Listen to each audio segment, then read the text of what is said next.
Hello students, myself Monika Bhalla. बच्चों, आज मैं आपको पाठ 9 मजदूरी और प्रेम पढ़ा रही हूँ, जिसके लेखक है सरदार पूर्ण सिंह। बच्चों, यह एक निबंध है। इस निबंध में लेखक सरदार पूर्ण सिंह ने मजदूर के मेहनत कश, कठोर जीवन, श्रम और निर्माणकारी शक्ति का बड़ा ही सुंदर विवेचन किया है। साथ ही उन्हें महाराजाओं का अन्नदाता और समाज के पुष्पोद्यान का माली कहा है। बच्चों, हल चलाने वाले प्राय स्वभाव से ही साधु होते हैं। साधु का अर्थ होता है सज्जन व्यक्ति। हल चलाने वाले अपने शरीर का हवन किया करते हैं। खेत उनकी हवनशाला है। उनके हवन कुंड की ज्वाला की किरणें चावल के लंबे और सफ़ेद दानों के रूप में निकलती हैं। ज्वाला का अर्थ है अग्नि। गेहूं के लाल लाल दाने इस अग्नि की चिंगारियों की डालियां सी हैं। मैं जब कभी अनार के फूल देखता हूँ तब मुझे बाग के माली का रुधिर याद आता है। रुधिर अर्थात रक्त। उसकी मेहनत के कण जमीन में गिरकर उगे हैं और हवा तथा प्रकाश की सहायता से मीठे फलों के रूप में नजर आ रहे हैं। किसान मुझे अन्न में, फूल में, फल में आहुति हुआ सा दिखाई पड़ता है। आहुति अर्थात हवन। कहते हैं ब्रह्माहुति से जगत पैदा हुआ है। अन्न पैदा करने में किसान भी ब्रह्मा के समान है। खेती उसके ईश्वरीय प्रेम का केंद्र है। उसका सारा जीवन पत्ते पत्ते में, फूल फूल में, फल फल में बिखर रहा है। वृक्षों की तरह उसका भी जीवन एक प्रकार का मौन जीवन है, अर्थात चुपचाप। मौन का अर्थ है चुपचाप। वायु, जल, पृथ्वी, तेज तथा आकाश की निरोगता किसी के हिस्से में है। निरोगता अर्थात बिना बीमारी के। विद्या यह नहीं पढ़ा, जप और तप यह नहीं करता। संध्या वंदनादि अर्थात संध्या काल की पूजा इसे नहीं आते। ज्ञान ध्यान का इसे पता नहीं। मंदिर मस्जिद गिरजे से इसे कोई सरोकार नहीं। सरोकार था मतलब नहीं। केवल साग पात खाकर ही यह अपनी भूख निवारण कर लेता है अर्थात दूर कर लेता है। ठंडे चश्मों और बहती हुई नदियों के शीतल जल से यह अपनी प्यास बुझा लेता है। प्रातःकाल उठकर यह अपने हल बैलों को नमस्कार करता है और खेत जोतने चल देता है। दोपहर की धूप इसे भाती है। इसके बच्चे मिट्टी ही में खेल खेल कर बड़े हो जाते हैं। इसको और इसके परिवार को बैल और गौवों से प्रेम है। उनकी यह सेवा करते हैं। पानी बरसाने वाले के दर्शनार्थ आंखें नीले आकाश की ओर उठती हैं। दर्शनार्थ अर्थात दर्शन के लिए। नैनों की भाषा में यह प्रार्थना करता है। सायों प्रातः दिन और रात विधाता ईश्वर इसके हृदय में अचिंतनीय और अद्भुत आध्यात्मिक भावों की वृष्टि करता है। अद्भुत का अर्थ होता है अनोखा, आध्यात्मिक। परमात्मा और आत्मा से संबंध रखने वाला विधाता कौन है? ईश्वर। यदि कोई इसके घर आता है तो यह उसको मृदु वचन, मीठे जल और अन्न से तृप्त करता है। तृप्त अर्थात आपका अर्थ हो गया संतुष्ट करता है। वृष्टि का अर्थ होता है बरसात। धोखा यह किसी को नहीं देता। यदि इसको कोई धोखा भी दे तो उसका इसे ज्ञान नहीं होता, क्योंकि इसकी खेती हरी भरी है। गाय इसकी दूध देती है। स्त्री इसकी आज्ञाकारिणी है। मकान इसका पुण्य और आनंद का स्थान है। पशुओं को चराना, नहलाना, खिलाना, पिलाना और उसके बच्चों की अपने बच्चों की तरह सेवा करना, खुले आकाश के नीचे उसकी साथ रातों गुजार देना क्या स्वाध्याय से कम है? स्वाध्याय अर्थात स्वयं पढ़ना से कम है? दया, वीरता और प्रेम जैसा भाव इन किसानों में देखा जाता है, अन्यत्र मिलने का नहीं। गुरु नानक ने ठीक ही कहा है, भोले भाव मिले रघुराई। भोले भाले किसानों को ईश्वर अपने खुले दीदार का दर्शन देता है। उनकी फूस की छतों में से सूर्य और चंद्रमा छन छन कर उनके बिस्तरों पर पड़ते हैं। ये प्रकृति के जवान साधु हैं। जब कभी मैं इन बेमुकुट के गोपालों के दर्शन करता हूँ, मेरा सिर स्वयं ही झुक जाता है।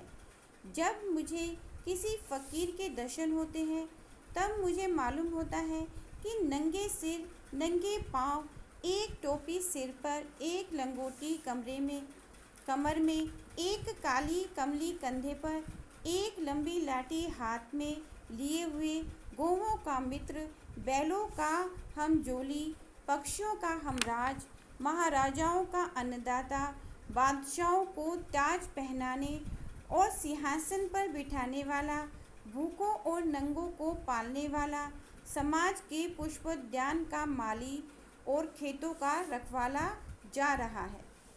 पुष्पोद्यान का अर्थ है फूलों का बगीचा। बच्चों, मुझे तो मनुष्य के हाथ से बने हुए कामों में उनकी प्रेम में पवित्र आत्मा की सुगंध आती है। सुगंध अर्थात खुशबू। राफेल आदि के चित्रित चित्रों में उनकी कला कुशलता को देखकर इतनी सदियों के बाद भी उनके अंतःकरण के सारे भावों का अनुभव होने लगता है। केवल चित्र का ही नहीं, दर्शन नहीं, किंतु साथ ही उसमें छिपी हुई चित्रकार की आत्मा तक के दर्शन हो जाते हैं। परंतु यंत्रों की सहायता से बने हुए फोटो निर्जीव से प्रतीत होते हैं। उनमें और हाथ के चित्रों में उतना ही भेद है जितना कि बस्ती और शमशान में।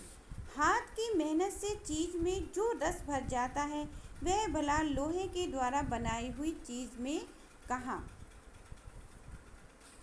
जिस आलू को मैं स्वयं बोता हूँ, मैं स्वयं पानी देता हूँ, जिसके इर्द गिर्द की घास पात खोदकर मैं साफ करता हूँ, उस आलू में जो रस मुझे आता है, वह टीन में बंद हुए अचार मुरब्बे में भी नहीं आता। मेरा विश्वास है कि जिस चीज़ में मनुष्य के प्यारे हाथ लगते हैं, उसमें उसके हृदय का प्रेम और मन की पवित्रता सूक्ष्म रूप में मिल जाती है और उसमें मुर्दे को जिंदा करने की शक्ति आ जाती है। होटल में बने हुए भोजन यहाँ नीरस होते हैं, क्योंकि वहाँ मनुष्य मशीन बना दिया जाता है। बच्चों, आदमियों का व्यापार करना मूर्खों का काम है। सोने और लोहे के बदले मनुष्य को बेचना मना है। आजकल भाप की कलों का दाम तो हज़ारों रुपया है, परंतु मनुष्य कौड़ी के 100 बिकते हैं। सोने और चांदी की प्राप्ति से जीवन का आनंद नहीं मिल सकता। सच्चा आनंद तो मुझे मेरे काम में मिलता है। मुझे अपना काम मिल जाए तो फिर स्वर्ग प्राप्ति की इच्छा नहीं। मनुष्य पूजा ही सच्ची ईश्वर पूजा है। मंदिर और गिरजे में क्या रखा है? ईंट, पत्थर, चूना, कुछ भी कहो। आज से हम अपने ईश्वर की तलाश मंदिर, मस्जिद, गिरजा और पोथी में नहीं करेंगे। अब तो यही इरादा है कि मनुष्य की अनमोल आत्मा में ईश्वर के दर्शन करेंगे। यही आर्ट है, यही धर्म है। मनुष्य के हाथ ही से ईश्वर के दर्शन कराने वाले निकलते हैं। बिना काम, बिना मजदूरी, बिना हाथ के कला कौशल के विचार और चिंतन किस काम के। यह नया साहित्य मजदूर के हृदय से निकलेगा।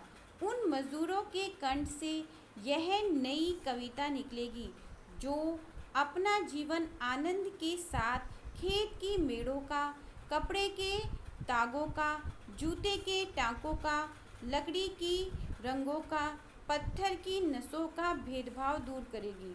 हाथ में कुल्हाड़ी, सिर पर टोकरी, नंगे सिर, नंगे पाँव, धूल से लिपटे और कीचड़ से रंगे हुए ये बेजान कवि जब जंगल में लकड़ी काटेंगे, तब लकड़ी काटने का शब्द इनके असभ्य स्वरों से मिश्रित होकर अर्थात मिलकर वायुयान पर चढ़ दसों दिशाओं में ऐसा अद्भुत अद्भुत अर्थात अनोखा गान करेगा कि भविष्य अर्थात आने वाले समय के कलावंतों के लिए वही ध्रुपद और मल्हार का काम देगा। कलावंतों का अर्थ है कला के विशेषज्ञ। चरखा काटने वाली स्त्रियों के गीत संसार के सभी देशों के कौमी गीत होंगे। मजदूरों की मजदूरी ही यथार्थ पूजा होगी। कला रूपी धर्म की तभी वृद्धि होगी अर्थात बढ़ेगा, तभी एक नए कवि पैदा होंगे, तभी नए ओलियों का उद्भव होगा अर्थात विकास होगा। परंतु ये सब के सब मजदूरी के दूध से पलेंगे। धर्म, योग, शुद्धाचरण, सभ्यता और कविता आदि के फूल इन्हीं मजदूर ऋषियों के उद्यान में प्रफुल्लित होंगे। मजदूरी करना जीवन यात्रा का आध्यात्मिक नियम है। जॉन ऑफ आर्क की फकीरी और भेड़ें चराना, टॉलस्टॉय का त्याग और जूते गांठना, उमर खयाम का प्रसन्नता पूर्वक तंबू सीते फिरना, खलीफा उमर का अपने रंग महलों में चटाई आदि बुनना, ब्रह्मज्ञानी कबीर और रैदास का अपना कार्य करना, गुरु नानक और भगवान श्री कृष्ण का मूक पशुओं का पालन करना सच्ची फकीरी का अनमोल भूषण है। बच्चों, मजदूरी करने से हृदय पवित्र होता है। संकल्प दिव्य अर्थात अलौकिक लोकांतर से विचरते हैं। हाथ की मजदूरी से वे सच्चे ऐश्वर्य की उन्नति होती है। जापान में मैंने कन्याओं और स्त्रियों को ऐसी कलावती देखा है कि वे रेशम के छोटे छोटे टुकड़ों को अपनी दस्तकारी की बदौलत हजारों की कीमत का बना देती हैं। नाना प्रकार के प्राकृतिक पदार्थों और दृश्यों को अपनी सुई से कपड़े के ऊपर अंकित कर देती हैं। जापानी निवासी कागज़, लकड़ी और पत्थर की बड़ी अच्छी मूर्तियां बनाते हैं। करोड़ों रुपयों के हाथ के बने हुए जापानी खिलौने विदेशों में बिकते हैं। हाथ की बनी हुई जापानी चीज़ें मशीन से बनी हुई चीज़ों को मात करती हैं। संसार के सब बाज़ारों में उनकी बड़ी मांग रहती है। बच्चों, हाथ से काम करने वालों से प्रेम रखने और उनकी आत्मा का सत्कार करने से साधारण मजदूरी सुंदरता का अनुभव करने वाले कला कौशल अर्थात कारीगरी का रूप हो जाती है। इस देश में जब मजदूरी का आदर होता है, तब इसी आकाश के नीचे बैठे हुए मजदूरों के हाथों ने भगवान बुद्ध के निर्वाण सुख को पत्थर पर इस तरह उकेरा था कि इतना काल बीत गए अर्थात इतना समय बीत गए, पत्थर की मूर्ति के ही दर्शन से ऐसी शांति प्राप्त होती है जैसा कि स्वयं भगवान बुद्ध के दर्शन से होती है। मुंह, हाथ, पांव इत्यादि का गढ़ देना साधारण मजदूरी, परंतु मन के गुप्त भावों अर्थात छिपे हुए भावों और अंतःकरण की कोमलता तथा जीवन की सभ्यता को प्रत्यक्ष प्रकट कर देना प्रेम मजदूरी है। धन्यवाद बच्चों।